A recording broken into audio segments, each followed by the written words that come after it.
Okay, so the double het genetic stripe clutch, genetic stripe het clown clutch has come out of the egg. I don't think they've been there very long because they pick naturally. Now if you look at that baby before I pick it up, the one on the right, you would say that was a clown. It looks like a clown to all intents and purposes until you look at its head. So I'll show you this one first. So this is from Super Pastel double het clown genetic stripe to double het clown genetic stripe. And this animal looks bodily like a clown. It's got a really weird sort of orangey pink tinge to it, but that is not a clown head, but bodily it is. Now these are the markers I was talking about in the previous video on the body here. These are giveaways of the het genetic stripe. So I'm pretty sure this thing, I'm not sure about the clown. There's not really any clown markers on the tail there. So I would have said this was just a nice genetic stripe, but obviously if het genetic stripe, but if I sell it, then it'll be a 66%, so I can't say 100% from the markers, but I've not been wrong yet. Everyone I've kept with the markers on it has proven that so far. So this is a little girl as well. Very unusual looking animal. As I say, it looks like a clown on the body. If you put a clown's head on that, you would probably think that was a clown, but there you go. So it has got a head and it's not a clown. I was going to wash it off, but I think most of the vermiculites come off already, so I'm not going to traumatise it further by giving it a bath. And this was the clown, who is covered in vermiculite. Give her a little wash. So this is the clown, which I initially, in my tired stupor, I can't say I'm any more awake than I am today than I was yesterday. Still got the puppies and still staying up with them all night to keep an eye on them. Now this is a really unusual looking pastel. Has to be pastel. It's not a super pastel. It can't be. But what a striking looking clown. It's absolutely lovely.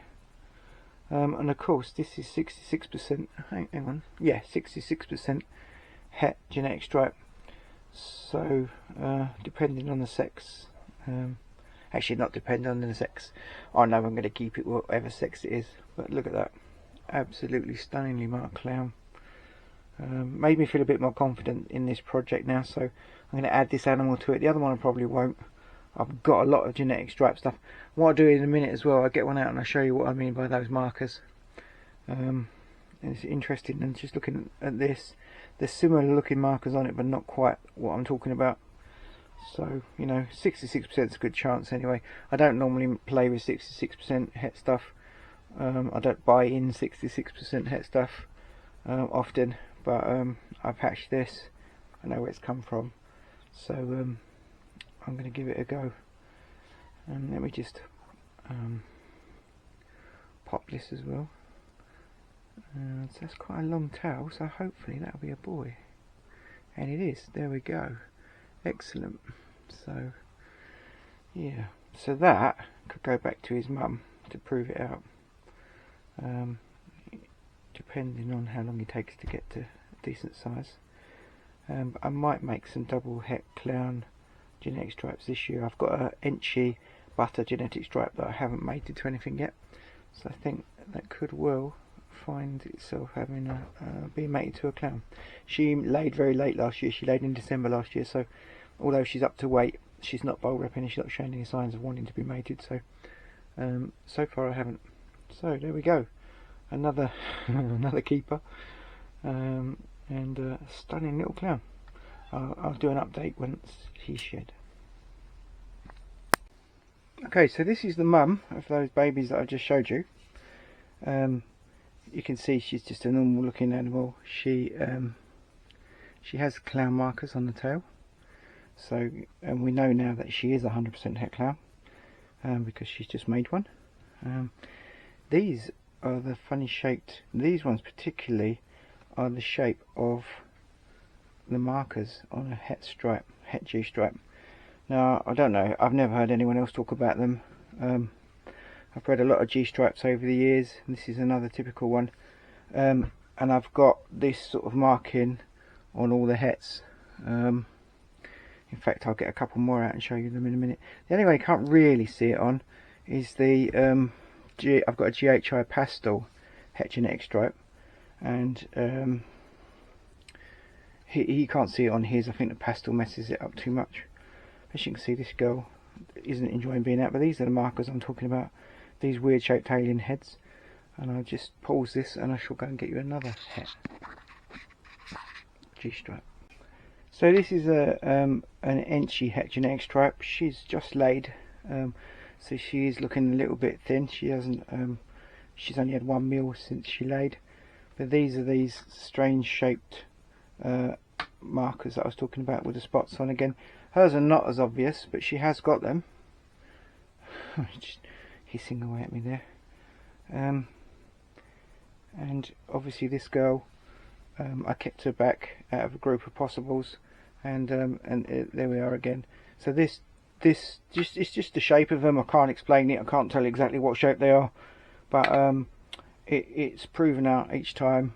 It's a little bit like the cave you get at the end of a het pied or an orange dream. Quite often has these, but these guys have a pretty distinctive shape alien head. Quite often with this spot on one side, and again there, and again there.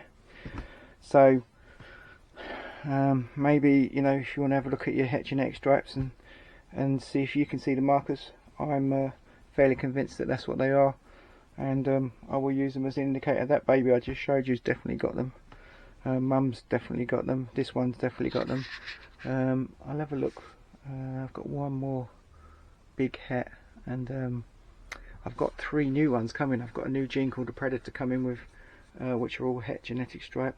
Be interesting to see if I can pick the markers out on those. So let me see if I've got another one I can show you. So this is a banana het genetic stripe, and once again we've got that shape of alien head that I was talking about. I know 100% this girl is het genetic stripe because she came out of a visual to a het, so she can't be anything else. But again, she's got these strange shaped alien heads with the markings on them. He's a GHI Pastel 100% het genetic stripe, and although his pattern is pretty messed up, they've got that shaped alien head. He's got one, maybe a couple, but you know, the Pastel and everything else has messed it up. The GHI is quite a strong pattern morph, so it hasn't come across so obviously in this boy. As you can see, he's lovely. I really like this guy. I got him off of Herman the German, who's not really German, he lives in Belgium, but I've always known him as Herman the German. I believe this is the dad of the world's first GHI genetic stripe, which Herman made, and I bought this from Herman after he was finished with him. As I say, not obvious because the alien heads are more or less completely messed up, but sort of hints of it. If you know what you're looking at, and I think I do. Anyway, just a little insight into the way my brain works, or doesn't. Thanks for watching.